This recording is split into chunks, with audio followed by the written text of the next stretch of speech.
Hello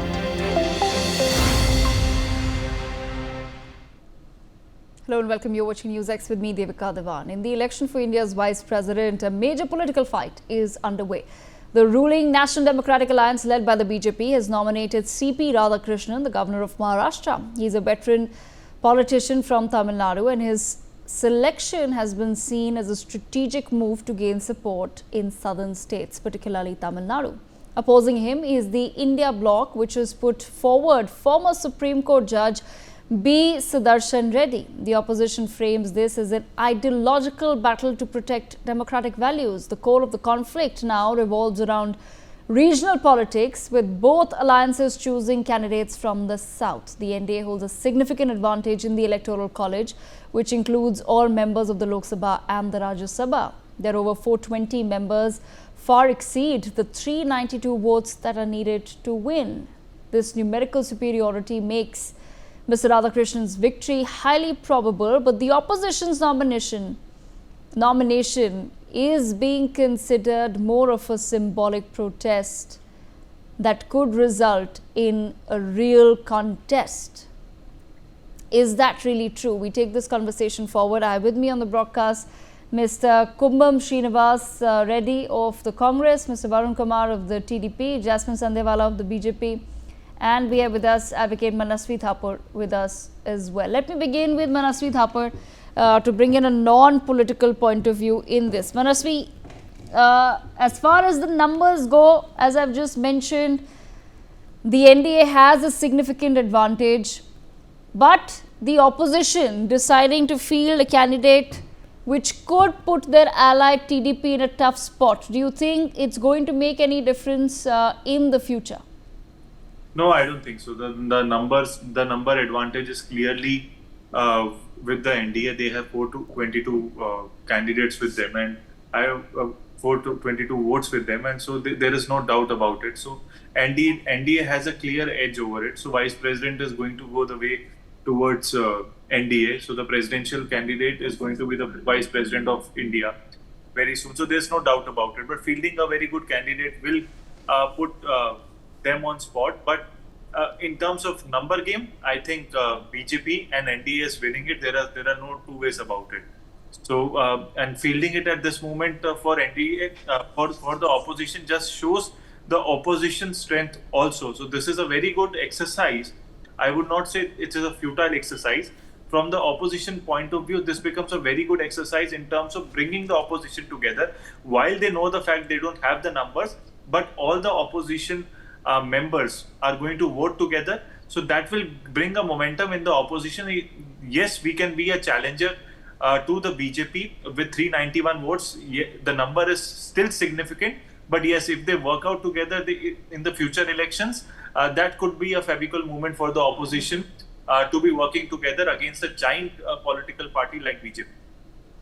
Okay, let me bring in Mr. Sudershan Reddy into the conversation as well. Mr. Reddy, how about now the questions that are being raised as far as the DMK is concerned? The NDA, somewhere it's being believed that the selection of Mr. CP Radhakrishnan does put the DMK in a slightly tough spot, because other parties would want a person from Tamil Nadu to become vice president. It's as simple as that. So how exactly is the Congress, or rather the India Bloc, now maneuvering as far as this particular situation is concerned? I don't think the DMK will be facing any sort of problem here, because as we have heard earlier in the day, they are quite clear that they do not want a BJP RSS backed person as a vice president of India. So definitely the opposition has come together to field a united candidate on behalf of the India Alliance here. This is an ideological, as our President Kargeji has said, this is an ideological battle which is being fought here.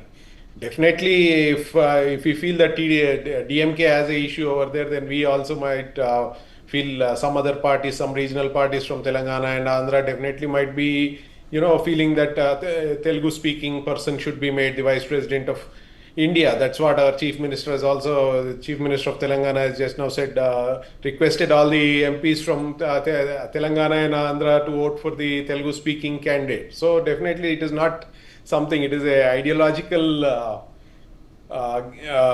debate out here. And it's a Yes, contest. but it does somewhere put your regional allies in a tough spot, whether they like it or not. Varun Kumar of the TDP with us as well. Varun Kumar, your perspective on the same as far as your regional position is concerned. Somewhere, yes, you would have to give some sort of an explanation as to why you want to stick to the NDA candidate versus someone from your own state, because at the end of the day, both the candidates have a very strong resume.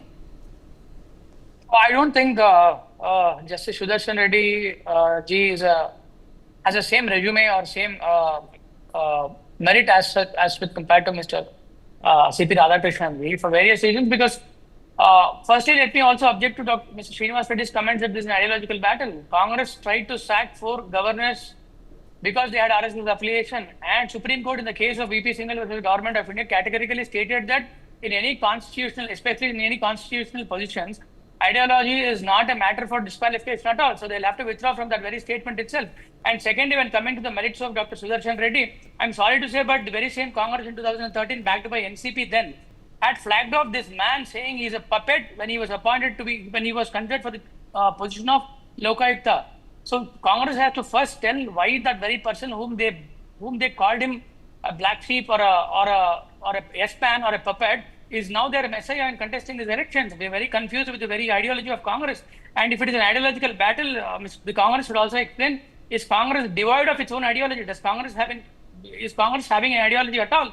That's the doubt people are having in this country. And for the matter of fact, if you look at the facts and fallacies that are around this man who's contesting as the India Alliance vice presidential candidate, let me also tell you, he was heading the Telangana caste census regarding the OBCs, which was you know what's the result of that. And second thing, he was also, this very man was objected by Congress as an S-man.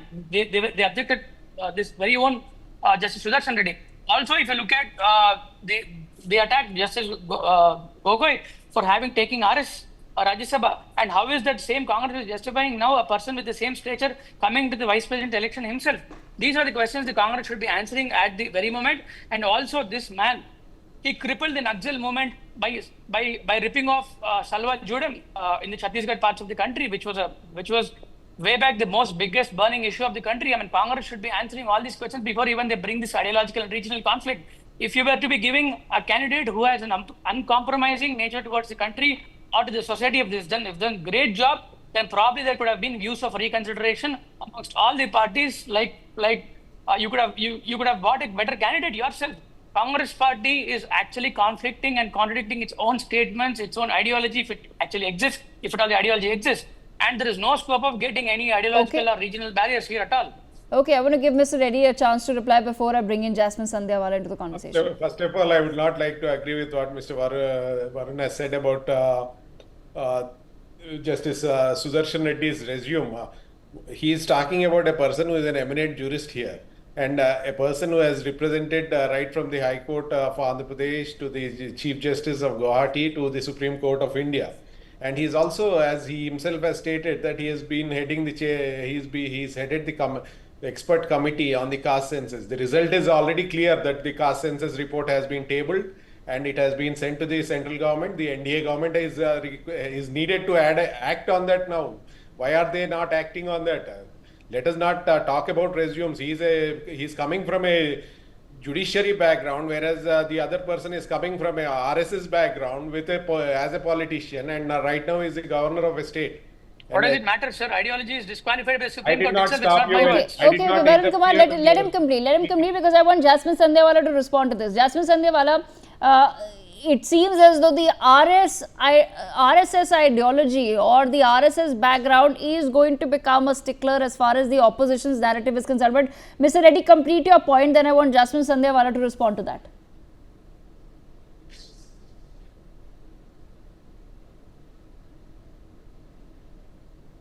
Mr. Reddy, can you hear us? Yeah, I can hear you. Please tell me. Yes, please complete your point and then I'll bring in Jasmine Sandhyawala of the BJP. We are talking about somebody from a regional, we are talking about a RSS background. Yes. We are talking about a person who is a politician, and we are talking here we have kept a person who is a neutral person who has been in the judiciary for the past 25 years, who has got a very clean image, and they are just trying to pull up facts. Some of the other issue and try to defame him right now. And you cannot talk about judgments of the Supreme Court or the judgments of the of a particular judge. You cannot criticize him like that on a subject. Okay. They have some okay.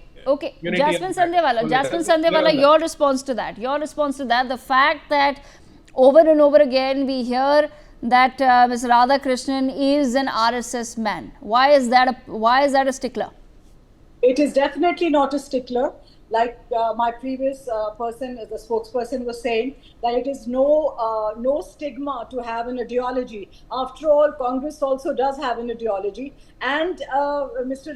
Radhakrishnan is a highly respected politician. He's a veteran politician who has been an MP, who's a grassroots leader, and understands. After all, the vice president's office is a political office, and he has to be supervising very sensitive, highly erudite debates in the Rajya Sabha and managing the floor. So for a jurist, I have due respect for Mr. Reddy, who's a highly respected retired Supreme Court judge and has a wonderful career as a jurist, but he has no experience how to control the Rajya Sabha. And to put both the resumes together is like really not done, because here is a man who has been teaching, who has been a politician and understands what it is to manage the Rajya Sabha. While with due respect, the retired Supreme Court judge is a very eminent jurist and he has no experience. And when Congress says it wants to build an ideological battle, I think that they are stooping. First they were talking about the vote chori. Now they have come up with this candidate only because the BJP had the astuteness and the largesse, because we are an inclusive party and we have chosen a candidate from the south. And now the choice of the Congress was actually cornered. They have not done Mr. Reddy any favor by choosing his candidature. They are only bringing him in because they have been ousted from the game. And I think it is for the numbers to speak. The victory is written all over, and Congress is just playing to the gallery and its optics. All right. Mr. Varun Kumar, make your point, then I'll give the Congress an opportunity to respond. I still want to understand the Congress claims about Justice Gogoi taking up Rajya Sabha, and why is that it is not being applicable to Justice Sudershan Reddy, and why is that ideology is being placed. The Supreme Court categorically in the matter of VP Singhal versus Government of India said very clearly that there is no way ideology can be a disqualifier. How can you bring in ideology? What is your basis of bringing ideology? Please clarify Congress ideology on this. Does Congress have an ideology? Do you even bear an ideology? If so, please declare it. Okay. Mr. Reddy, respond to that. Manasvi, I'll bring you in. Mr. Reddy, respond to that. Justice Gogoi coming in as a Rajya Sabha MP and Justice Sudershan Reddy coming in as a vice presidential candidate definitely has a lot of difference, and I don't think my learned friend here understands the difference. He is coming in as the vice president. He is coming in as a candidate of the India Bloc, as a vice presidential candidate and not as a Rajya Sabha MP. Please kindly understand that. Other thing is we are looking at a neutral person. We are not looking. The post requires somebody who needs to be neutral and not biased. We are looking at a person who is neutral, who has got a applicable character and his integrity. Okay, but Mr. Reddy, what is the guarantee of neutrality though? Definitely there will be a guarantee. We have seen his tenure all through. All through his tenure, he has been neutral. He has been he has been Always a candidate nominated by Manasvi Thapar, is that a weak argument as far as this particular election is concerned, to say that there is a guarantee of neutrality, because on the one side there's a former judge, but there is no guarantee of neutrality because the NDA is putting essentially what the Indie Bloc is calling an RSS man? And I don't think that is wrong. I think if it is that the vice president is not going to be neutral because of his background, I think that is all political, and we should accept that in politics, if we don't expect politics, where the politics is going to be.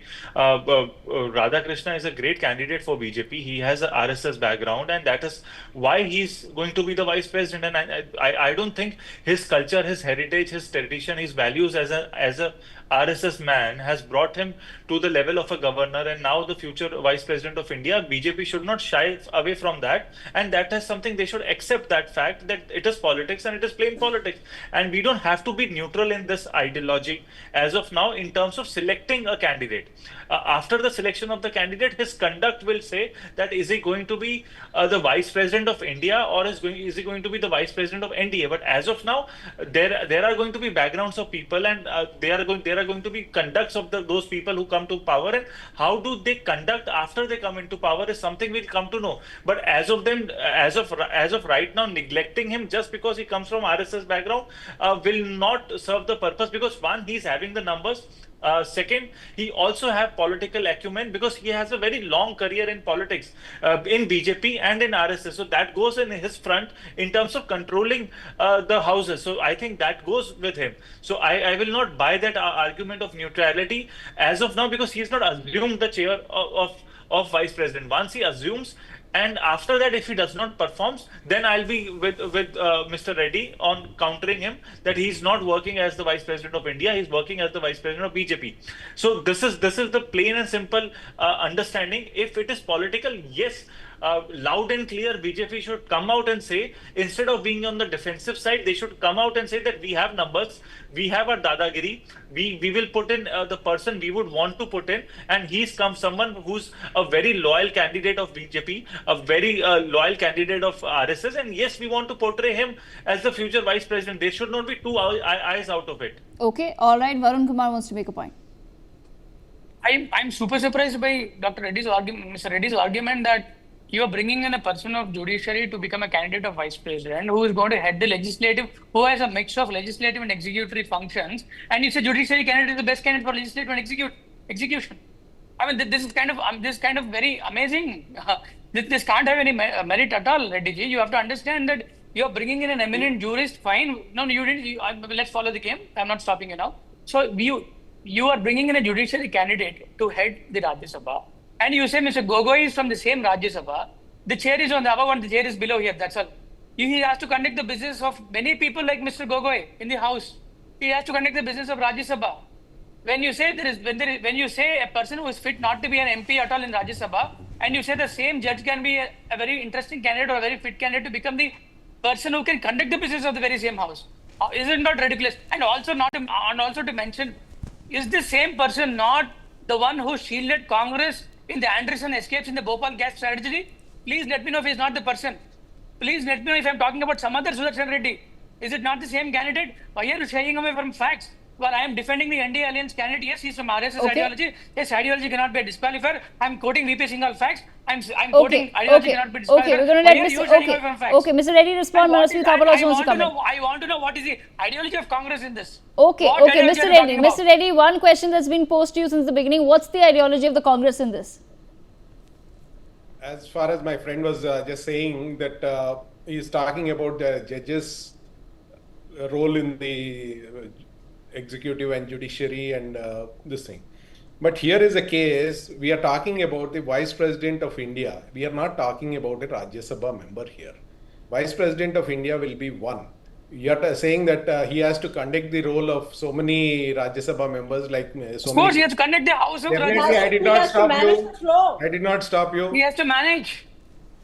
I mean, blatant lies. You have to have the patience to hear me. When you have said so many things, you should I'm patient enough to hear truth, sir. But why so much blatant lies? Okay, all right. Okay, Mr. Reddy, complete your point. In his judicial capacity, we have no right to talk on that in a different case here, in a scenario over here. He might have said something to BJP, he might have said something to the Congress. In his position as a judge, we cannot take that here and say that since he has said something about the Congress in some case, that he Weren't should the same words be a told about candidate. Mr. Gogoi? Weren't the same words told about Mr. Gogoi? Nothing was said Weren't- about him, weren't but the same we are words? not talking. You cannot Please equate go. Mr. Okay, okay. You cannot Chopra equate ji, that. You Chopra cannot ji, equate a Rajya Sabha did MP you, with the vice Okay. president. did you Let not, me did, understand that. one Okay, second, okay, one okay, second. okay. You're One talking second, over one each second. other once again. Manasvi Thapar wanted to make a point. Manasvi. Did this Congress party, did this We know Congress party the same. not We call know you? what we are talking. Yes, We have an yes. ideology. Did Congress and NCP? India Alliance Please has tell an me. ideology. Tell me what is your Definitely ideology. it is an Okay, ideological okay. battle. Okay, since Tell me there's what no is your clear ideology. answer on what's the ideology, there's no.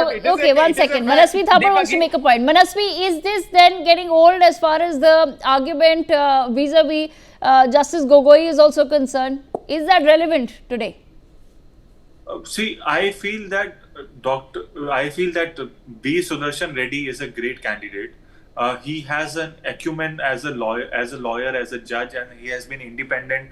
And also by putting a non-political figure, he would just add up an X factor in the parliament. So you can't take that away from him also. And also, he's a great jurist. So we can't take away, though he does not have the numbers. But one thing which I want to say is with his candidature, what comes into play is what we need to understand is that he brings in, apart from his fielding as a candidate, as a great jurist, what he brings to the table is he shows the strength of the opposition, which has not been demonstrated. I think the biggest factor of demonstration of the unity of the opposition is also the SIR factor, which just consolidates here. So with this, BJP is going to win this. But the other part of the reality is the opposition also stands united as a front, countering BJP's narrative, countering BJP's politics, and I think that is very healthy for a democracy. And I think both the candidates are very good in their own sphere. One comes from a RSS background, which BJP wants to project, and one comes as a non-partisan, an outsider in the parliament, outsider into politics, and with a great jurist mind, and that also adds to the value of a great parliament like India. So I don't think you should degrade a candidate just because it does not suit your ideology. I feel both the people have their own acumen. Both of these candidates bring lots of things on table, and it only adds value to a great parliament. So there should not be a juncture where we should degrade one candidate from the other one. Right, absolutely. Varun Kumar wants to make a point. Yes, see, I take Manasvi Thaparji's point, but I'm also asking the panel that are you guys contradicting Supreme Court's very own statement that there is no ideology needed for a battle for a position of a constitutional post? Supreme Court has mentioned it in VP Singh also. Please talk about that. Mentioned. First thing, no, first second. Second point. Congress is not opposing the narrative. Congress is not playing against the narrative of BJP or NDA. I'm telling you, Congress is just copying. We fielded a candidate from South, and Congress also wants to field a candidate from South. If at all you are actually playing the narrative properly, I would request you to. Why is there a Congress could not find an entire OBC candidate in the entire South to field against an OBC candidate? You had to bring an OC candidate. That too from one section of the state. This candidate, Radhakrishnan ji, is an OBC candidate. He comes from representing the entire OBC population of the country. We also respect the sentiments of the OBC. Why don't you consider the sentimental factor of the OBCs today? We have an OBC prime minister as such, the largest part of the democracy. They are the rolling engines of the electorate today. And you don't want to consider them. All right, Mr. Reddy, I give you an opportunity to respond, then I need to wrap up. Mr. Reddy. There's what the Supreme Court has said in its statements. Mr. Varun wants to get it over here, and he wants to give. No, forget about the Supreme Court. He's talking about the fact that they here. fielded an OBC candidate, and the Congress and the India Bloc continues to talk about caste, etc., and the need for a survey. So why is it that the India Bloc was not able to find a candidate with a similar background? Here, we Justice Sudershan in Telangana, we have conducted a caste survey, and after the caste survey, Justice Sudershan Reddy was the one who chaired the committee on the caste census, and the report has come. He knows a lot. He has been involved in this entire thing, and he knows everything about what is happening and what are the caste census issues over here. That is the reason the India Bloc, because now even the BJP and the NDA want to do the caste census. Definitely he is going to be a good candidate because he has seen what has happened over here and what is the status of the caste census and what is the report which has been submitted. It has been submitted with requesting for an increase in the reservations to the OBCs and scheduled castes and scheduled tribes. So then why not an OBC what candidate? is the problem? Right. What is your Then why not problem? an OBC candidate? What is your problem? This debate Then why not will an OBC go on. candidate? Okay, this debate will go on. There's not going to be any end to this, but that's all the time that I have. I thank all of our panelists for joining us. We'll have to cut it short here because we have more developments on the other side. Stay tuned.